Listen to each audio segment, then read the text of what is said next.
I just want to start with, are you debating? Well, we'll find out. I've got leaving directly from here to meet with a top orthopedic sports surgeon in Milwaukee that works with, the top pro teams in town. So I'll get some good advice from someone who's seen a lot of Achilles tendon tears, and we'll see where we go from there. Because this is a rupture or a tear? Well, we know it's not a rupture because but it could be a high-grade tear. So what does that look like?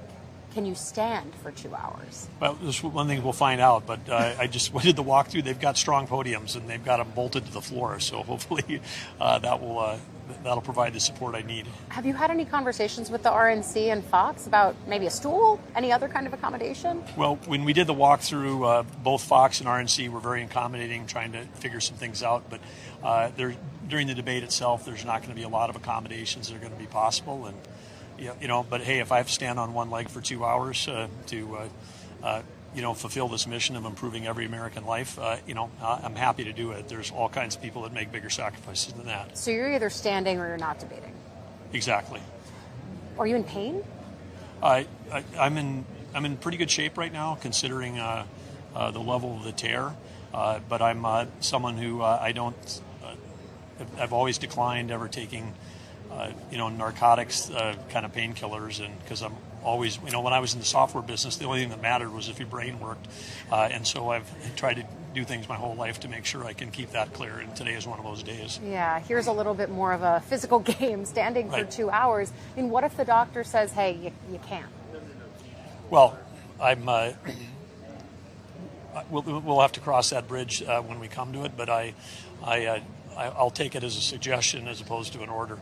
So it'll be So it's not doctor's orders. Yeah, it's not doctor's orders. Not for something this important. But I would also say too, the good news. My daughter said, "Hey, Dad, at least you're not competing in Dances with the Stars." Because if I was doing that, I would definitely be scratching because I couldn't do my moves on one leg. But I would hope that. Like I said, with the sacrifice that so many Americans make, I can stand on one leg for a couple hours. It strikes me that you are doing everything you can, potentially even going against doctor's orders to be on the stage, and Donald Trump's not here. Yeah, well, every campaign's got to make their decision about what they want to do. But, this is something we've worked so hard to do, and I'm so grateful to all the supporters.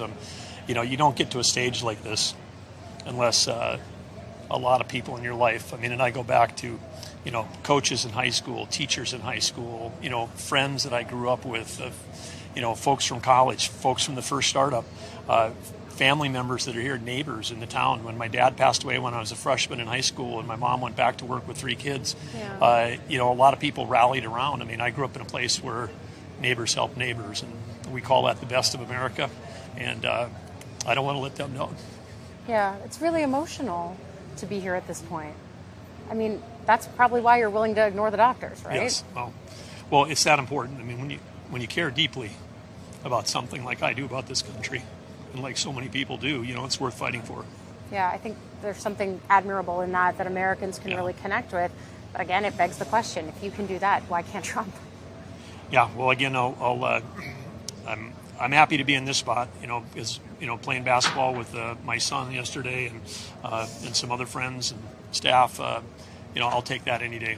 Yeah, thank you so much. I really appreciate you taking time with us, and I hope you get to be on the stage. Well, we're looking forward to it. I'm sure we'll share some news after I get done seeing the orthopedic sports surgeon. I hope you do. Have you heard from any of your rivals? A number of them have reached out, and Tim Scott left me a voice message, and so I'm really grateful to all of them. I know the one thing that we're all competitors, but we all share one thing in common, and every one of us wants to see Joe Biden out of the White House in November 24. So I appreciate the kind comments they've all given, and I'm, again, respect all of them. They're all in the arena, and they're all here tonight. Thanks for watching our YouTube channel. Follow today's top stories and breaking news by downloading the NBC News app.